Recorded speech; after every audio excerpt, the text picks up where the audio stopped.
Hello, lords and ladies of the realm. My name is Emily Sophia, and welcome to my very first ever Game of Thrones review. I would like to thank all of you who have been watching my channel previously, whether you've been watching my reviews of Dexter, Breaking Bad, The Walking Dead, Hannibal Bates Motel, what have you, for pestering me all these months and it seems years to get around to watching this show, and I resisted because I am a stubborn child like that.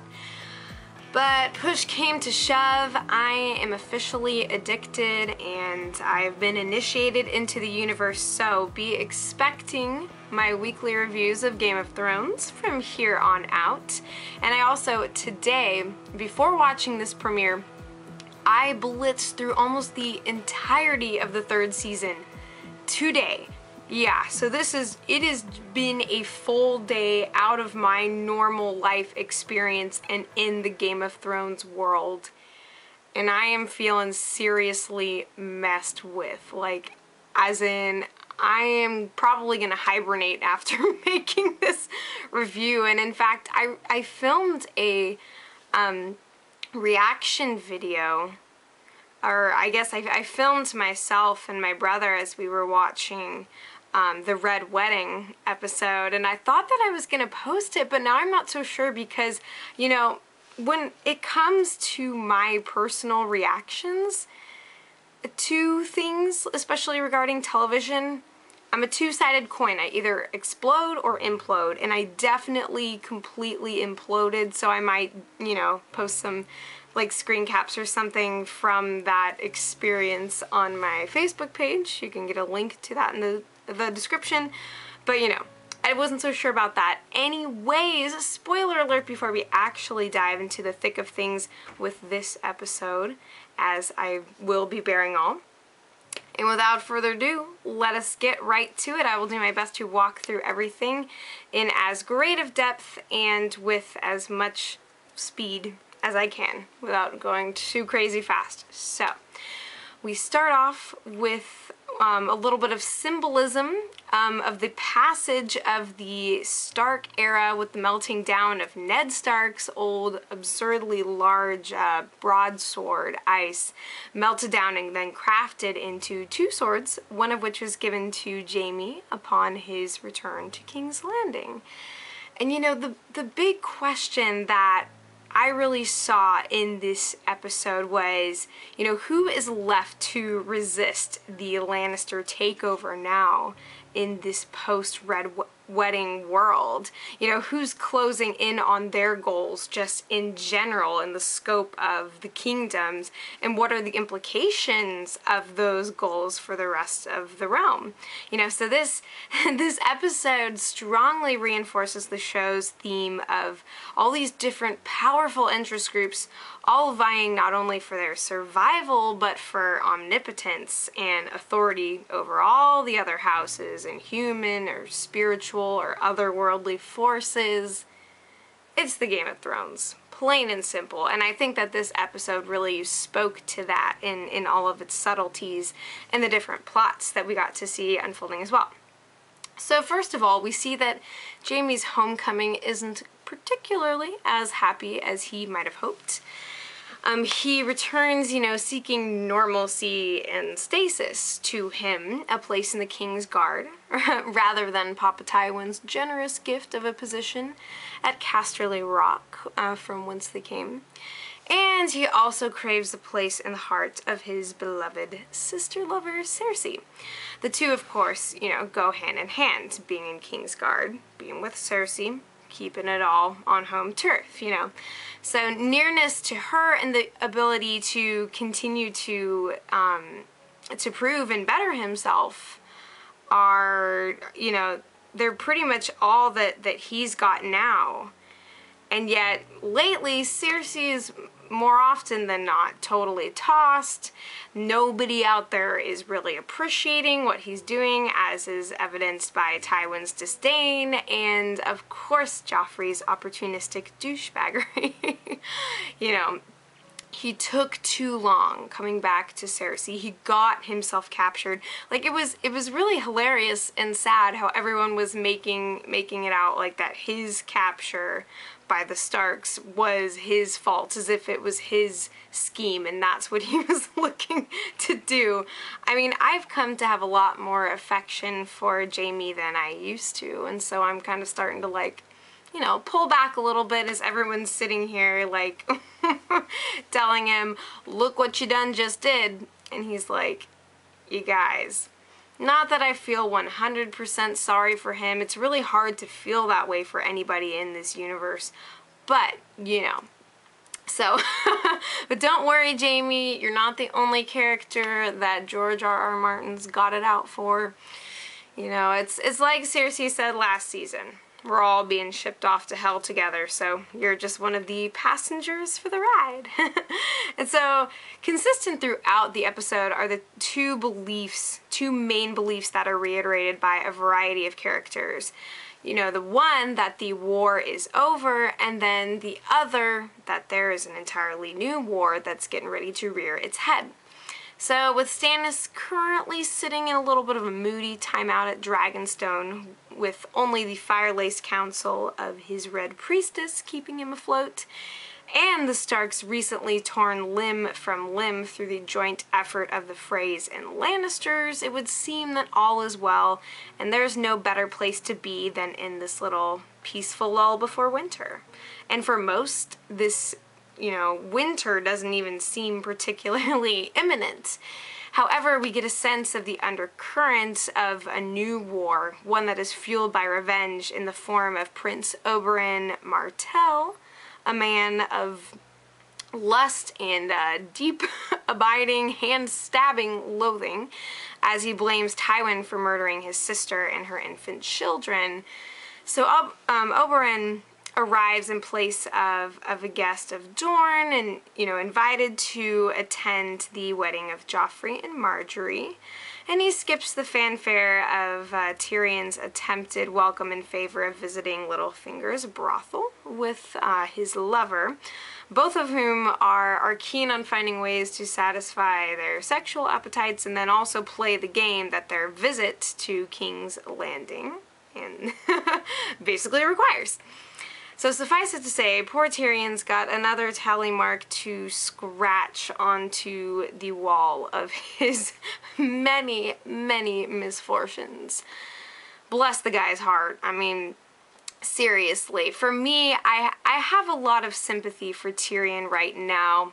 I don't know if I'm the only one, but that's kind of where I stand in matters. So, now that we're on the subject of this guy, I have to say that of all the husbands that you don't want to have, he's the one that you do, if that makes any kind of sense. I mean, he's developed a really strong sense of honor over the course of the series, or something to that effect. I mean, we think back to the scene where he and Elena Tyrell first meet, and she bemoans his lack of drunken carousing and the activities that would make him more interesting. And we see now that through all that, Tyrion is, you know, he's struggling to meet his duties as the coin master, to ensure the care of Sansa, and to not bid his head adieu before the proper time, if there ever is a proper time to be decapitated. But, you know, he's a man of many cares, and he refuses to simply juggle them and cram in leisures, you know, when he's in between those commitments. And, you know, he refuses the whores of Baelish, and even Shae, whose affection for Sansa does not outweigh her jealousy of the marriage. That, and she's a little bit miffed that last season Varys tried to pay her way out of Tyrion's life, an act that she attributes, you know, to Tyrion himself. And really, he's just trying to hold down the fort that's shaken from the foundation up. There's a lot that is on his shoulders at this point. But Shae's grown weary of what has now become, for them, a really coded relationship that's devoid of intimacy and transparency. And we see that their latest fight in Tyrion and Sansa's chambers is overheard by whom I think was another handmaiden or somebody, which could spell out even further trouble for our beloved little lion. So, you know, long story short, just how many debts can a Lannister handle? That's kind of my question at this point. And then we also see that Sansa has emerged as a really interesting and kind of powerful figure, you know, in the grand scheme of things. She's as much a pawn on the chessboard as she is an asset and a source of tension in the great power struggle that's all around her. And it's interesting too because we got to see the return of the King's Fool, whose life Sansa had saved many moons ago. And, you know, he comes up to her brimming with booze and gratitude intermixed as he gifts her with this last emblem of his fleeting family name. And I suspect that he may come to play a greater role in her life as things move forward. And I understand that he kind of played a bigger role in the books as well. So it's possible that this could just be the tip of the iceberg as far as his presence goes. And then Sansa's also the center of a little discussion between Jaime and Brienne as well, with Brienne reminding Jaime that just because Sansa's become a Lannister does not mean that he should not keep his promise to Catelyn regarding caring for the Stark girls, you know. And there's even this delightfully awkwardly flirtatious moment, at least I interpreted it as such, between Jaime and Brienne as he responds to all of her commands and admonitions by asking if the two of them might actually be related, you know, because that's in Jaime's book, you know, if that ain't a pickup line, then call Jaime a Joffrey's uncle. I'm just saying, if you want to get Jaime's attention, then you've got to go down sexy sibling avenue, okay? And I mean, they've endured quite a bit together. Cersei's been a little bit cold. I mean, I think it's more of kind of a friendship between them, but, you know, I'm just messing. Anyways, Brienne's storyline also intertwines a little bit with that of Marjorie, who drops her incredibly chameleon nature just long enough, you know, to smear a bit of dirt on Joffrey's hunting fetish when she's chatting with her grandma. I love that Elena is this huge fan of Brienne, and she just, when Brienne shows up to talk with them, she's like, dude, you are fantastic. You keep doing you. Like, every word that comes out of Elena's mouth is either something that I agree with or something that commands my amusement and respect. Usually the two of them together. It's pretty great. But at any rate, Brienne gets a few words in with Marjorie as they're out on a walk, and, you know, she kind of talks about her past and her desire to avenge the true king, which, you know, the statement Marjorie gently censors by declaring Joffrey's sovereignty. Yet again, as the bride-to-be, she's reestablishing her defenses. She's getting ready to ascend to the throne. You know, unlike Sansa, Marjorie speaks propaganda more out of what I think is ambition than a sense of fear or of punishment. You know, she's a really bold and clever match for his clueless majesty, and I'm seriously looking forward to see what she's up to and whether she's more of an agent for her family or herself, or a little bit of both. You know, it's all those things that drive us to do the things we do. And then we see that the North is still alive and kicking as well, with the vehement Ygritte trimming her feather arrows and stewing over Jon Snow's betrayal. And then Tormund and the Wildling Company face the arrival of the cannibal crew. So this confrontation is also juxtaposed with Jon's return to and recovery at Castle Black, where he's reflecting on his jealousy of Robb and is also tried for his treachery in joining league with the Free People.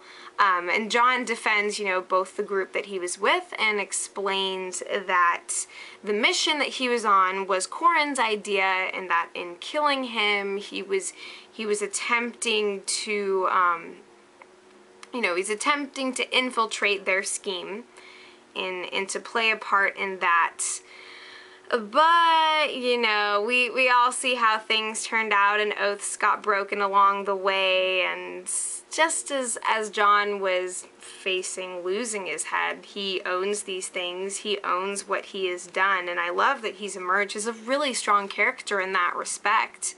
But so it's been a fascinating ride to see him kind of take the reins of his own life and struggle to prove himself where others try to impose their wills or assumptions of him as a bastard, and all the societal implications that that has, you know. And he's come forward with quite a fiery little temperament, and really what I think is an understanding of his own morally ambiguous path, which is a good thing to get used to when you're in the Game of Thrones world. So, and it's good that the, you know, some members of the Watch Council held that, you know, if if every rule breaker was beheaded, then pretty much the Watch would be led by a bunch of headless dudes.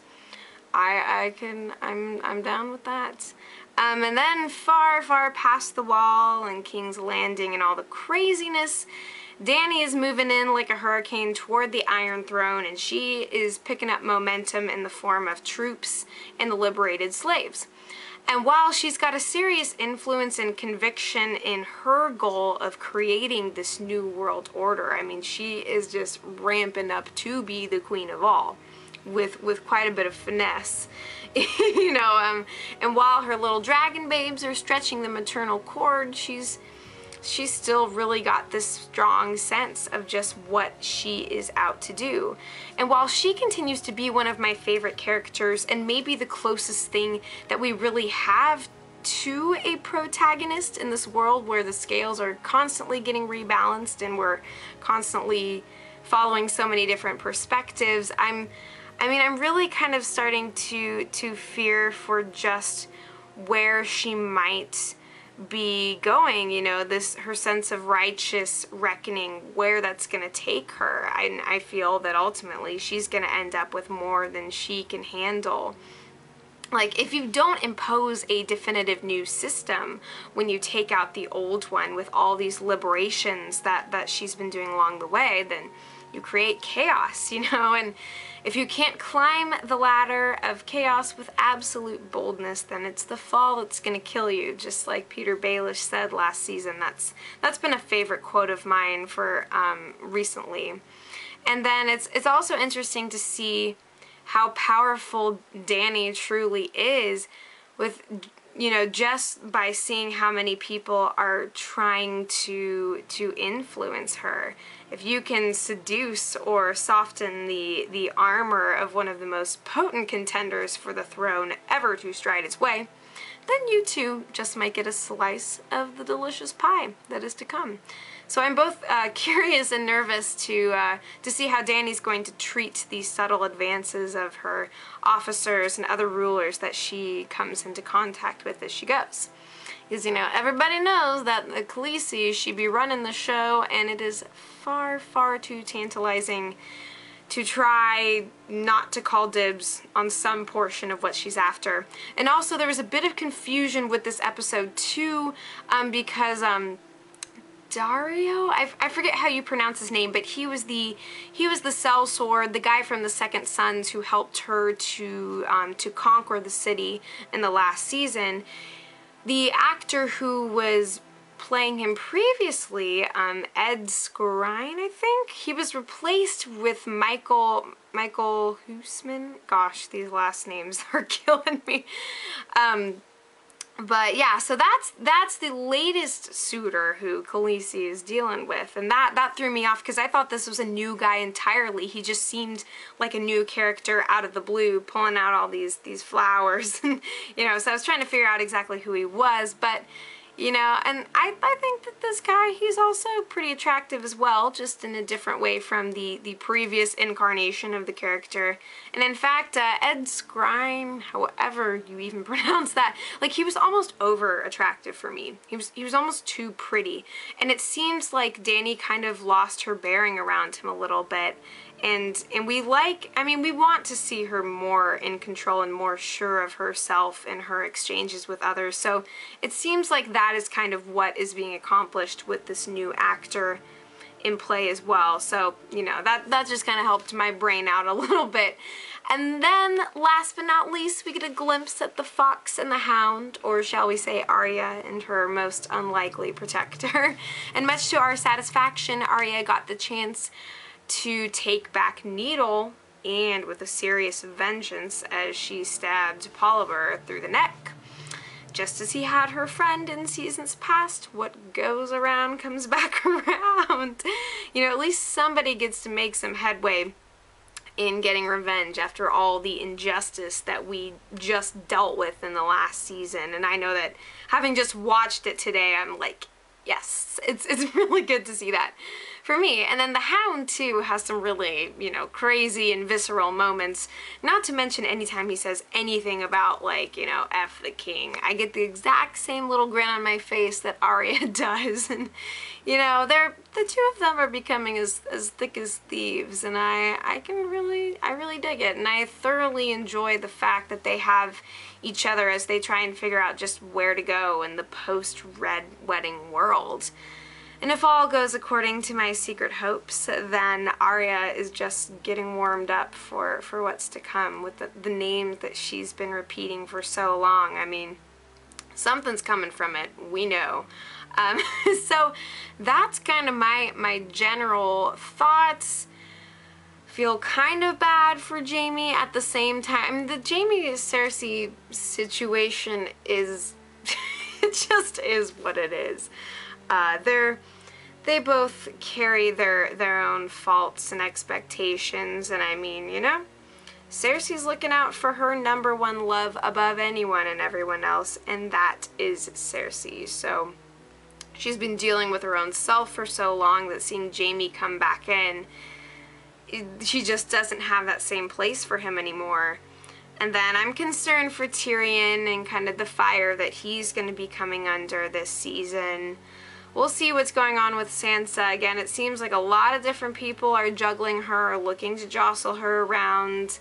Dany continues to be in a place of power, but I think it's something that might be more contested as time goes on, and she kind of realizes that she might be in over her head. And there's just a lot of moving pieces, but that really is Game of Thrones. So let me know what your thoughts were. Fill in any other gaps that I might have failed to mention, and thank you so much for watching this first review of mine. I really appreciate it. You guys are awesome already. I know it's, even though I'm just filming this and I haven't gotten to hear from you guys yet.